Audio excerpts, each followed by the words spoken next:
Donc le village, eh bien, sur cet emplacement stratégique, va prospérer.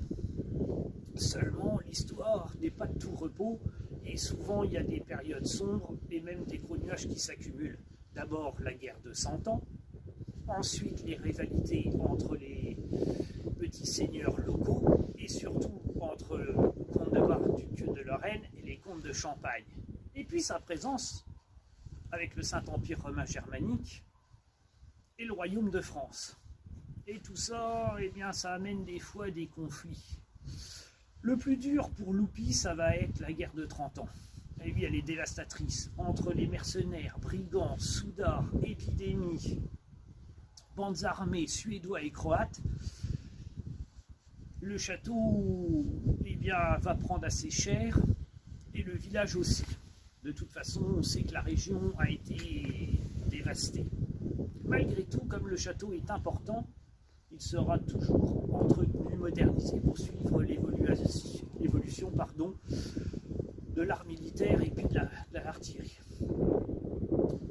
Mais ce qui va jouer, c'est que les ducs de Lorraine vont entrer en conflit avec le royaume de France sous Louis XIII. Et donc la Lorraine, perdant provisoirement son indépendance, Richelieu sur ordre va ordonner le démantèlement du château de Loupi. Donc on sait qu'il possédait ces 4 tours, elles vont être démolies, les enceintes également, tout ce qui peut servir à une vocation défensive disparaît. Et du coup, il ne reste plus qu'aujourd'hui cette motte castrale, mais qui est un témoin important de l'histoire. L'histoire continue, bien entendu, et on arrive vers 1870, après la défaite de Napoléon à Sedan.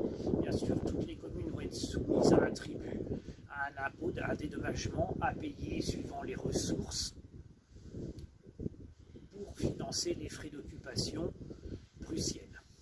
Malgré tout, Loupi-le-Château s'en sort relativement bien, bien que des épidémies de choléra touchent la région.